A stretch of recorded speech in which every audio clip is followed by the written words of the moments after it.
इतिहास आपण पाहतोय. महाराष्ट्राच्या इतिहासामध्ये बघा 19व्या शतकातील प्रबोधन हा पहिला पॉईंट आहे. त्यात धार्मिक जीवन महाराष्ट्राचं म्हणजे कसं होतं जीवन वगैरे. धर्माला फार महत्त्वाचं स्थान होतं महाराष्ट्रात. समाजावर धर्मसंस्थेचा पगडा होता. कर्मकांड, व्रतवैकल्य, दानधर्म, अनुष्ठान या सगळ्या गोष्टी चालू असायच्या. आळशी पुरोहित वर्ग होता. अंधश्रद्धा होती. धर्मात बेबंदशाही होती. समाज जीवन कसं आहे बघा. वर्णव्यवस्था होती, जाती व्यवस्था होती, श्रेष्ठ कनिष्ठ यांचे निर्बंध होते, पुरुषप्रधान संस्कृती होती किंवा समाज होता, स्त्री स्थिती हालाकीची होती, शिक्षण नव्हतं, बालविवाह, सती, देवदासी, बहुपत्नी ETC या प्रथा रूढ झाल्या. 19व्या शतकात इंग्रजी राजवट, त्यामुळं प्रबोधन चळवळ सुरू झाली. इंग्रजांची राजवट होती त्यामुळं प्रबोधन चळवळीची कारणं काय आहेत? पाश्चात्य संस्कृतीचा प्रभाव पहिलं कारण, औद्योगिकरण, राष्ट्रवाद, बुद्धिप्रामाण्यवाद हे त्याचं महत्त्वाचं बेस आहेत. पाश्चात्य शिक्षणाचा प्रभाव होता. आपल्या कल्पना खुळचट व अधोगतीचे कारण आहे हे समजलं होतं. ख्रिस्ती मिशनरींचं कार्य होतं. वैज्ञानिक व भौतिक सुधारणा, धर्म व विचार प्रसाराची साधनं, धार्मिक व समाज सुधारणा चळवळ हे प्रबोधनाची कारणं आहेत. धार्मिक व समाज सुधारणा चळवळी हे पण एक महत्त्वाचं प्रबोधनाचं कारण आहे. जगन्नाथ शंकर शेठ हे पहिले समाजसुधारक म्हणून आपण यांना. जगन्नाथ शंकर शेठ यांचा जन्म कुठं झालेला आहे लक्षात ठेवायचा. यांचा जन्म झाला ठाण्यात मुरबाड येथे. हे 1803 ते 1865. 1803 ते 1865. ओरिजिनल आडनाव काय होतं? मुरकुटे हे त्यांचं ओरिजिनल आडनाव होतं. ठीक आहे. नंतर विद्यादानाखेरीज आमचा उद्धार नाही एल पिस्टनला त्यांनी सांगितलं होतं. 1822ला बॉम्बे नेटिव्ह एज्युकेशन सोसायटी स्थापन केली. ही पहिली संस्था आहे भारतीयांची. बॉम्बे नेटिव्ह एज्युकेशन सोसायटी ही भारतीयांची पहिली संस्था आहे. बोर्ड ऑफ एज्युकेशनचे ते सदस्य होते 1850 ते 56मध्ये. 1845ला student literary and scientific society यासाठी सर्वतोपरी प्रयत्न केले ते कोणी? जगन्नाथ शंकर शेठ यांनी. मुंबई विद्यापीठाचे पहिले फेलो आहेत. मुंबई विद्यापीठाचे पहिले फेलो कोण? जगन्नाथ शंकर शेठ. 1846ला म्युन्सिपल ॲक्ट संमत करण्यासाठी प्रयत्न केले. ॲग्री हॉर्टिकल्चर सोसायटी आणि जिओग्राफिकल सोसायटी यांच्या स्थापनेत पण त्यांचा भाग होता. नंतर 1852ला बॉम्बे असोसिएशन ही संस्था स्थापन केली दादाभाई नौरोजी यांच्यासोबत. 1835ला जस्टिस ऑफ पीस पदवी भेटली होती त्यांना. 1835ला मुंबईचे शिल्पकार म्हटलं तर दादाभाई नौरोजी यांनी त्यांना असं म्हटलं, ज्यांनी शिक्षणाची बीजे रुजवली त्यांच्यात पहिले जगन्नाथ शंकर शेठ होते असं पण म्हणलं. दादाभाई नौरोजी म्हटलेले आहेत. GIP रेल्वेच्या संचालक मंडळावरती ते सदस्य होते. एल्फिस्टनच्या स्मारकासाठी 3 लाखाचा निधी त्यांनी जमवला होता. त्यातून एल्फिस्टन कॉलेज काढलं. 1845ला ग्रँट मेडिकल कॉलेज स्थापन. 1861ला मराठीतून मेडिकलच्या शिक्षणाची व्यवस्था केली. 1855ला मुंबईतील पहिले लॉ कॉलेज आले. 1855ला मुंबईत पहिले लॉ कॉलेज आले आणि तिथंच त्यांनी डेव्हिड ससून ग्रंथालय पण स्थापन केलं. 1848ला स्वतःच्या वाड्यात मुलींसाठी शाळा काढली. 18 जून 1823ला सती प्रथा बंदीसाठी अर्ज पाठवला. 18 जून 1823ला सती प्रथा बंदीसाठी अर्ज पाठवला होता. त्यांच्या मुलाने विनायकने जगन्नाथ शंकर शेठ मॅट्रिक शिष्यवृत्ती दिली. मुंबई इलाख्याचे कायदा मंडळाचे पहिले सदस्य होते. पहिले लॉ कॉलेज काढले होते. पहिले फेलो होते कोण? जगन्नाथ शंकर शेठ. बॉम्बे असोसिएशनचे अध्यक्ष उपाध्यक्ष. मुंबईत विहिरी व तलावांची योजना आणली. राणीचा बाग ऐतिहासिक वस्तू संग्रहालय सुरू केला. नाटकाच्या थिएटरसाठी प्रयत्न केले. स्मॉल कॉज कोर्टमध्ये फक्त बॅरिस्टरांना परमिशन होती, पण तिथं आता वकिलांना पण एंट्री भेटायला लागली यांच्यामुळं. 1837मध्ये भिवंडीच्या दंगलीत हिंदूंना न्याय दिला. कमर्शियल बँक ऑफ द इंडियाचे डायरेक्टर होते. कमर्शियल बँक ऑफ इंडियाचे कोण होते? डायरेक्टर होते कोण? Jagannath Shankar Sheth. Mercantile bank and west India बँकच्या स्थापनेत भाग घेतला होता. जल वाहतुकीसाठी बॉम्बे स्टीम नेव्हिगेशन कंपनी आणली. पेपरला विचारतात बॉम्बे स्टीम नेव्हिगेशन कंपनी कोणाची होती? बॉम्बे स्टीम नेव्हिगेशन कंपनी कोणाची होती? तर यांची होती, जगन्नाथ शंकर शेठची. 31 जुलै 1865ला मृत्यू झाला आहे. 1870ला लंडनमधून पुतळा बनवला. मुंबई टाऊन हॉलमध्ये लावलेला आहे त्यांचा पुतळा. आणि लक्षात ठेवायचं, मॉरिशसवरनं ऊसाचे बेनं आयात केलं त्यांनी. आणि लोकांच्या वतीने सरकारशी बोलणारा पहिला पुढारी म्हणजे जगन्नाथ शंकर शेठ असं कोण म्हणले? जावडेकर म्हणलेले. कोण म्हणले? जावडेकर. नंतर आहे दुसरं, नेक्स्ट पॉईंट आहे बाळशास्त्री जांभेकर. बाळशास्त्री जांभेकरांबद्दल बेसिक इन्फॉर्मेशन काय बघा. बाळशास्त्री जांभेकरांना त्यांनी शून्यलब्धी नावाचं पुस्तक लिहिलं. केशव बावळकरांनी यांचे चरित्र लिहिले. आधुनिक महाराष्ट्रातील सार्वजनिक जीवनातील गंगोत्री होते. वृत्तपत्राचे जनक होते. वृत्तपत्राचे जनक आहेत कोण? बाळशास्त्री जांभेकर. काय म्हणलं? शून्यलब्धी नावाचा ग्रंथ लिहिला आहे. केशवराव बावळकरांनी चरित्र लिहिलं आहे. आधुनिक महाराष्ट्रातील सार्वजनिक जीवनाची गंगोत्री आहे. वृत्तपत्राचे जनक आहेत. ठीक आहे. त्यांना राजकीय ऋषी असे म्हणलेले आहेत कोण? चंदावरकर साहेब म्हणलेले आहेत राजकीय ऋषी. 1812ला जन्म झाला आहे. 1846ला एक्सपायर झालेत. 1812 ते 1846 पहिले मराठी पत्रकार होते. वृत्तपत्राचे जनक आहेत. समाजसुधारक आहेत. इतिहास संशोधक आहेत. ठीक आहे. दर्पण दर्पणमध्ये काय म्हणलं, दर्पण ज्ञानाचे स्वागत करावे, त्याशिवाय आपला उपाय नाही आहे, अशी भूमिका त्यांनी मांडली होती. त्यांचा जन्म कुठं झाला आहे, पोंभुर्लेला झाला आहे. जन्म कुठं झाला आहे, पोंभुर्ले रत्नागिरी येथे सिंधुदुर्गमध्ये झालेला आहे. 1825ला मुंबईला आले. कधी आले, कुठं आले, मुंबईला आले. कधी, 1825ला. बॉम्बे नेटिव्ह एज्युकेशन सोसायटीचे उपसेक्रेटरी होते. बॉम्बे नेटिव्ह एज्युकेशन सोसायटीचे पहिले उपसेक्रेटरी कोण, तर लक्षात ठेवायचं, बाळशास्त्री जांभेकर. नंतर संस्कृत, मराठी, इंग्रजी, कानडी, तेलुगू, गुजराती, बंगाली, फारसी या भाषांचे ज्ञान होतं. खूप भाषांचं ज्ञान होतं त्यांना थोडक्यात. संस्कृत आहे, मराठी आहे, इंग्रजी आहे, कानडी आहे, तेलुगू आहे, गुजराती आहे, बंगाली आहे, फारसी इत्यादी भाषांचं त्यांना ज्ञान होतं. 12व्या वर्षीच तुकाराम, ज्ञानेश्वर, वामन इत्यादींचं चरित्र त्यांनी आत्मसात केलं. अक्कलकोटच्या युवराजाचे शिक्षक होते. कुठल्या युवराजाचे शिक्षक होते, अक्कलकोटच्या युवराजाचे शिक्षक होते. कोण, बाळशास्त्री जांभेकर अक्कलकोटच्या युवराजाचे शिक्षक होते. एल्फिस्टन कॉलेजमधले पहिले मराठी भाषिक प्राध्यापक होते. एल्फिस्टन कॉलेजमधले पहिले मराठी भाषिक प्राध्यापक कोण, तर लक्षात ठेवायचं, बाळशास्त्री जांभेकर. मुंबई मराठी शाळांचे इन्स्पेक्टर होते. अध्यापन विभागाचे संचालक होते. भारतीय शिलालेख ताम्रपट त्यांनी वाचले होते. त्यांनी जी पुस्तकं लिहिली त्याच्यामध्ये कोणते, बालव्याकरण, सारसंग्रह, हिंदुस्थानचा इतिहास, नीतिकथा, शब्दसिद्धी, भूगोलविद्या, ज्योतिषशास्त्र, इंग्रजांची बखर, हिंदुस्थानचा प्राचीन इतिहास, संध्येचे भाषांतर इत्यादी पुस्तकं आहेत त्यांचे. हिंदुस्थानातील इंग्रजी राज्याचा इतिहास, नीतिकथा, शब्दसिद्धी, शून्यलब्धी असे ग्रंथ त्यांनी लिहिले आहेत. बालव्याकरण पण त्यांनी लिहिले 1836ला. नंतर देशाची समृद्धी व कल्याण या हेतूने 6 जानेवारी 1832ला देशाची समृद्धी आणि कल्याण या हेतूने 6 जानेवारी 1832ला दर्पण सुरू केलं. पहिलं वृत्तपत्र या मराठी.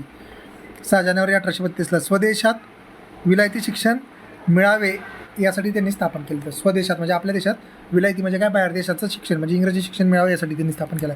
दर्पण इंग्रजी व मराठी भाषेतून प्रकाशित होतं. 8 पानी 6 रुपये 30 निसता त्रैमासिक होतं. देशाची समृद्धी व कल्याण या हेतूने 6 जानेवारी 1832ला दर्पण सुरू केले. त्यांनी काय सुरू केले, दर्पण वृत्तपत्र सुरू केलं. लॉर्ड क्लोअरसोबत काय बोलले ते, मुंबईचा गव्हर्नर लॉर्ड क्लोअर हा मुंबईचा गव्हर्नर होता. त्यांनी या वृत्तपत्राचा गौरव केलेला आहे. कोणाचा, दर्पणचा, लक्षात ठेवायचा. आणि जॉन विल्सन काय म्हणलं आहे, ओरिएंटल ख्रिश्चन स्पेक्टेटरमध्ये विलीन झालेले आहे. नंतर ते 24 ऑगस्ट 1832ला विद्या हेच बळ हा लिहिलेला समाज व्यक्ती स्वातंत्र्य या तत्वांवरती सामाजिक रचना करण्याचा प्रयत्न केला. 1840ला बंद पडलं होतं. बंगालच्या समाजसुधारकांचा आदर्श ठेवला होता. कोणाचा आदर्श ठेवला होता त्यांनी, बंगालच्या समाजसुधारकांचा आदर्श ठेवला होता. दिग्दर्शन मासिक होतं नंतर काढलेलं, ते त्रैमासिक होते. मासिक आहे दिग्दर्शन, हे त्रैमासिक होतं. ज्ञानेश्वरीची मुद्रित होती, त्याच्यावरती काय होतं, ज्ञानेश्वरी मुद्रित होती. विधवा विवाहाचा पुरस्कार यासाठी गंगाधर फडकेकडून एक ग्रंथ लिहून घेतला होता. स्त्री शिक्षणाचा पुरस्कार त्यांनी केलेला आहे. कोणी, बाळशास्त्री जांभेकर साहेबांनी. नंतर माळकोळकर यांनी दर्पणची भाषा बेकार होती असं म्हटलेलं आहे ते माळकोळकर. एक मिनटं. नंतर काय म्हणलेलं, हिंदू धर्मातील बाहेर गेलेल्यांना परत घेतलं होतं. त्यालाच म्हणतो शेषाद्री प्रकरण. शेषाद्री हा ब्राह्मण होता. त्यातला नारायण शेषाद्री ह्यांनी ख्रिश्चन धर्म स्वीकारला होता. त्याचा जो बारका भाव होता श्रीपती, त्यांनी होऊ नये म्हणून त्यांनी त्याचा ताबा घेतला होता. कोणी, यांनीच. मग शेषाद्री प्रकरण कुणाच्या रिलेटेड आहे ते लक्षात ठेवायचं, बाळशास्त्री जांभेकरांच्या. आणि हिंदू धर्मातून बाहेर गेलेल्यांना परत घेतलं होतं त्यांनी. ठीक आहे. दर्पण याला कशात नंतर घेतलं होतं, विलीन झालं. Limited service gazette and literally क्रॉनिकलमध्ये ते नंतर विलीन झालं दर्पण. लिमिटेड सर्व्हिस गॅझेट आणि लिटरली क्रॉनिकलमध्ये दर्पण काय झालं, विलीन झालं. करवीर मठाच्या शंकराचार्याची अनुज्ञा केली त्यांनी. करवीर मठाच्या शंकराचार्याची काय केली, अनुज्ञा केली होती. महाराष्ट्रात पाठ्यपुस्तकाची निर्माण केलं. पहिले इतिहास संशोधक आहेत. धर्मशिक्षण आवश्यक असून ते देण्याची जबाबदारी समाजावरती आहे असं मत होतं. 1840ला जस्टिस ऑफ पीस. 1835ला कोण होते, जगन्नाथ शंकर शेठ. हा कितीला आहे, 1840ला येते. आणि त्यांना दिली कोणी, जेम्स कर्नाकने दिलेली आहे. गोडके काय म्हणलेले आहेत बघा, आधुनिक महाराष्ट्रातील प्रबोधनकार. दादाबाई नौरोजी अद्वितीय, अविद्वान, अर्वाचीन विद्याकुटमणी प्रख्यात पंडित आहेत. चंदावरकर साहेब काय म्हणलेले आहेत, पश्चिम भारतातील आद्य ऋषी चंदावरकर म्हणलेले आहेत. शेजवळकर काय म्हणले, सरकार चाकरशास्त्री, महाराष्ट्राचा शिक्षण प्रणालीचा पाया घातला. महाराष्ट्रातील शिक्षण प्रणालीचा पाया कोणी घातला तर यांनी घातलेला आहे. ठीक आहे. नेक्स्ट दादोबा पांडुरंग तरखडकर. दादोबा पांडुरंग तरखडकर लक्षात ठेवायचं आहे. त्यांचा जन्म मुंबईत झालेला आहे 1814ला आणि 1882ला ते एक्सपायर झालेले आहेत. मराठी भाषेचे पाणिनी म्हणतात कुणाला, दादोबा पांडुरंग तरखडकरांना. दादोबा पांडुरंग तरखडकरांना काय म्हणतात, मराठी भाषेचे पाणिनी म्हणतात. 9 मे 1814ला त्यांचा जन्म झाला मुंबईत. आईचं नाव होतं यशोदा. आईचं नाव काय होतं त्यांच्या, यशोदा होतं. प्राथमिक शिक्षण पंतोजीच्या शाळेत घेतलं होतं. 1828ला विवाह झाला त्यांचा 14व्या वर्षीच. व्याकरण करते आहेत. मराठी भाषेचे व्याकरण हा ग्रंथ त्यांनी लिहिला 25व्या वर्षी. 1837ला माळवा गावाचं होतं, त्या जावरा संस्थानाचे ते नवाबाचे शिक्षक होते. जावरा संस्थानाच्या नवाबाचे शिक्षक कोण? दादोबा पांडुरंग तर्खडकर. अक्कलकोटच्या संस्थानाच्या युवराजाचे शिक्षक कोण? बाळशास्त्री जांभेकर. 1840ला असिस्टंट टीचर म्हणून एलपिस्टनला रुजू झाले. 1846ला जे ट्रेनिंग स्कूल आहे त्या ट्रेनिंग स्कूलच्या कॉलेजचे डायरेक्टर झाले. जांभेकरांच्या जागी नियुक्ती झाली. ट्रेनिंग स्कूलचे डायरेक्टर झाले 1840ला. 1840च्या नियुक्त्या कदाचित त्यांच्याच येतं बरं का बऱ्यापैकी. नंतर 1857ला अहमदनगरचे डेप्युटी कलेक्टर झाले. बिल्लांचं बंड मोडलं. मग बिल्लांचं बंड मोडणारे कोण आहेत? ही कोण? दादोबा पांडुरंग तर्खडकर. त्यांना राव बहादूर पदवी भेटली. यशोदा पांडुरंगी नावाचा ग्रंथ लिहिला. कोणता ग्रंथ लिहिला? यशोदा पांडुरंगी नावाचा ग्रंथ लिहिला त्यांनी. समीक्षा केली. मोरेश्वर केकावलीवरती टीका केली. यांचे आत्मचरित्र लिहिलं. इंग्रजी युगातील पहिले आत्मचरित्र लिहिलं त्यांनी. इंग्रजी युगातील पहिलं आत्मचरित्र कोणाचं आहे? यशोदा पांडुरंगी. कोणाचं आहे? दादोबा पांडुरंग तर्खडकर. यशोदा पांडुरंगी त्यांचं याचं नाव नाही म्हणा, कशाचं? आत्मचरित्राचं. यशोदा पांडुरंगी नावाचा ग्रंथ कोणी दिला आहे? पांडुरंगी लक्षात ठेवायचं. यशोदा आईचं नाव आहे, पांडुरंग वडिलांचं नाव आहे. ठीक आहे. पांगारकर यांनी विविध ज्ञानविस्तार मासिकातून 1928ला प्रकाशित केलं त्यांचं चरित्र. कोणी केलं पहिल्यांदा? पांगारकर यांनी. नंतर प्रियोळकरनी प्रसिद्ध केले. नंतर आता महत्त्वाचं आहे, मानव धर्मसभा स्थापन केली. मानव धर्मसभा 22 जून 1844ला सुरत येते. मानव धर्मसभा कधी स्थापन झाली? 22 जून 1844ला सुरत येते. त्याच्यासोबत कोण होतं? दलपतराय आणि दुर्गाराम मंचाराम किंवा दुर्गादास मेहता होता. मानव धर्म 1852ला बदली, त्यामुळे यांचं कार्य थंडावलेलं आहे. नंतर परमहंस सभा. मानव धर्मसभेसाठी त्यांनी धर्मविवेचन नावाचा ग्रंथ लिहिला आहे. नंतर हे परमहंस सभा 1849ला स्थापन झाली. मानव धर्मसभा किती झाली? 1844ला. पुणे, नगर, सातारा, रत्नागिरी, बेळगाव इथं त्यांच्या शाखा होत्या. पारमानसिक ब्रह्मधर्म हा ग्रंथ लिहिला. त्याच्यासोबत कोण होतं? जयकर अध्यक्ष होता. भिकोबा चव्हाण रात्रशाळा काढली. हळवे, मोरोबा विनोबा, मदन श्रीकृष्णन इत्यादी सदस्य होते. भाऊ महाजन यांनी यांच्या सभेला पुरस्कर्ते होते. कोण? भाऊ महाजन. कोणत्या सभेचे पुरस्कर्ते होते? तर परमहंस सभेचे. लक्षात ठेवायचं. हे पण येतात पेपरला विचारतील. नंतर सभासद गुप्त असायचे. कोणत्या समितीचे सभासद गुप्त होते? तर परमहंस सभेचे. प्रार्थना समाजात रूपांतर केलं. तर कुठल्या सभेचं प्रार्थना समाजात रूपांतर केलं? तर परमहंस सभा. ख्रिश्चन धर्माचा प्रभाव होता. जगदवासी आर्य या नावाने त्यांनी लेखन केलं. कोणी? दादोबा. नंतर काय म्हणलं मी? नंतर आहे जगदवासी आर्य या नावाने धर्मविवेचन नावाचा ग्रंथ लिहिला ज्ञानप्रसारक सभेसाठी. कोणत्या सभेसाठी? ज्ञानप्रसारक सभेसाठी. इथं चुकीचं झालं. धर्मविवेचन हा ग्रंथ ज्ञानप्रसारक सभेसाठी लिहिला आहे त्यांनी. लक्षात ठेवायचं. हेनरी ग्रीन इंग्रजी शाळेचा मुख्याध्यापक होता. ख्रिश्चन धर्मातील दोष सांगितले होते हेनरी ग्रीननी. नंतर ज्ञानप्रसारक सभा 1848ला. ज्ञानप्रसारक सभा कधी स्थापन झाली? 1848ला. अध्यक्ष कोण होते? दादोबा पांडुरंग तर्खडकर होते. अध्यक्ष होते दादोबा पांडुरंग तर्खडकर. एलपिस्टनच्या विद्यार्थ्यांनी स्थापन केली ती 1848ला. कोणती? ज्ञानप्रसारक सभा. मराठी नकाशांचे पुस्तक पारमानसिक ब्रह्मधर्म आत्मचरित्र लिहिलं. ठीक आहे. मराठी लघु व्याकरणे, विद्वाद श्रमार्जन हे ग्रंथ लिहिले आहेत. विद्वाद श्रमार्जन हा ग्रंथ कोणाचा आहे? पेपरला विचारतील. पारमानसिक ब्रह्मधर्म कोणाचा आहे? आत्मचरित्र, शिशुबोध, मराठी नकाशांचं पुस्तक, मराठी लघु व्याकरण इत्यादी पुस्तक लिहिले. 1851ला ग्रँट मेडिकल कॉलेजची पदवी घेतली होती त्यांच्या भावाने. त्याचं नाव होतं भास्करराव तर्खडकर यांनी काय घेतलं?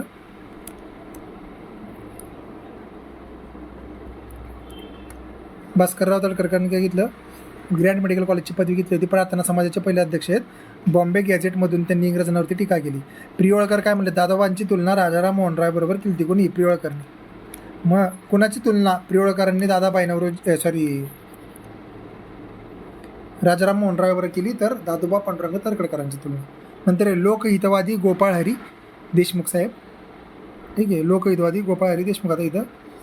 आता हे करावं लागणार आहे. ठीक आहे. हां, लोकहितवादी गोपाळ हरी देशमुख. 1823 ते 1892. 1823 ते 1892 काय म्हणलं त्यांनी? जन्म झाला. 1823ला जन्म, 1892ला ते एक्सपायर झालेले आहेत. ठीक आहे. नंतर महत्त्वाचे पॉईंट आता अंडरलाईन करू.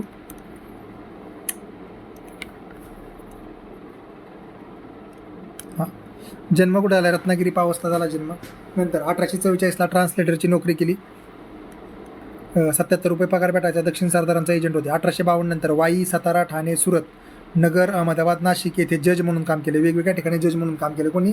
गोपाळ हरी देशमुखांनी. अहमदाबाद स्मॉल कॉज कोर्टचे ते कोण होते? मुख्य न्यायाधीश होते. अहमदाबाद स्मॉल कोच कोर्टचे मुख्य न्यायाधीश कोण होते? तर Lokhitwadi Gopal Hari Deshmukh. Justice of peace त्यांना भेटलेली आहे. राव बहादूर पदवी पण भेटलेली. 1880 ते 83 कायदा काउन्सिलचे ते सभासद होते. यांना महाराष्ट्राच्या प्रबोधनाचा प्रारंभ करणारे समाजसुधारक म्हणतात. महाराष्ट्रातील प्रबोधनाचा प्रारंभ करणारे समाजसुधारक आहेत. ठीक आहे. नंतर त्यांनी काय केलेलं आहे, आता हे असंच वाचावं लागणार आहे. ठीक आहे. नंतर स्वातंत्र्य, समता, बंधुत्व, लोकशाही, राष्ट्रनिष्ठा, ईयवाद, भौतिकवाद, प्रामाण्यवाद, भरत पर्व,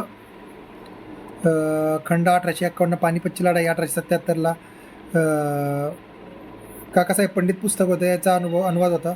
लक्ष्मी ज्ञान नावाचं पुस्तक त्यांनी लिहिलं 1849ला. ठीक आहे. नंतर तिथं वेगवेगळे अग्रलेख पण त्यांनी लिहिले आहेत. हिंदू लोकांचा आळशी स्वभाव लोकहितवादीमधून प्रकाशित झालेला आहे त्यांचं. ठीक आहे. हिंदुस्थानचा इतिहास, कुठला हिंदुस्थानचा इतिहास हे ठाण्यात लिहिलं आहे. लक्ष्मीज्ञान नावाचं पुस्तक 1849ला. नंतर अजून महत्त्वाचं सांगतो मी. नंतर होळीविषयी उपदेश केला, आगम प्रकाश आहे. नंतर काय म्हणलं आहे, स्थानिक स्वराज्य संस्थेच्या पुढे पुणे येते 1852ला, त्याचा इतिहास लिहिलेला आहे स्थानिक स्वराज्य संस्था. नंतर प्रभाकरमध्ये त्यांची प्रभाकरमध्ये शतपत्रे लिहिलीत त्यांनी. कोणी, लोकहितवादी गोपाळ हरी देशमुखांनी. ती शतपत्र प्रभाकरमधली परत बाबासाहेब आंबेडकरांनी बहिष्कृत भारतमधून छापल्यात. कशातून छापल्यात? बहिष्कृत भारतमधून बाबासाहेब आंबेडकरांनी परत छापली. लक्षात ठेवायचं, हे महत्त्वाचं आहे. नंतर 1882ला लोकहितवादी हे मासिक काढलं. किती 1882ला लोकहितवादी हे मासिक काढलं होतं. समाज व्यवस्थेवरती मुळाशी असलेल्या तत्वांचा विचार पहिल्यांदा केला होता. ग्रंथप्रामाण्यवादाला विरोध, आपली बुद्धी चालवा, घातक विचारांच्या हाताळी लावा, असं त्यांनी सांगितलं होतं. संस्कृतचा प्रत्यक्ष व्यवहारात उपयोग नाही असं मत त्यांनी मांडलं होतं. विभक्त कुटुंब पद्धतीचं समर्थन केलं होतं. लक्षात, ब्रिटिश राज्याचे समर्थन केलं होतं. बालविवाहापेक्षा सती बरी असा लेख लिहिला होता. हिंदू प्रकाश या वृत्तपत्रातून शिंदे, होळकर, गायकवाड, छत्रपती यांचा वंशाबाबत माहिती दिली. कशातून त्यांनी दिली? हिंदू प्रकाशमधून माहिती दिली. ठीक आहे, लक्षात ठेवायचं. कुणी माहिती दिली? गोपाळ हरी देशमुखांनी. बालविवाहापेक्षा सती बरी असा लेख लिहिला. नंतर देवळे बांधण्यापेक्षा उद्योग स्थापन करा, इतरांना रोजगार मिळेल. दक्षिणा देण्यावरून तुळशीबागेत 5000 ब्राह्मणांनी यांच्याविरुद्ध निषेध केला. स्वामी दयानंदाला विचारांचा प्रभाव होता. ठीक आहे, स्वामी दयानंदाच्या विचारांचा प्रभाव होता त्यांच्यावरती. धर्मसुधारणा लेखात धर्मसुधारणेची कलमे दिली. धर्मासंबंधी 15 लेख लिहिले. जन्म, मुंज, प्रेतेत्रा एवढेच विधी करावे असे मत होतं.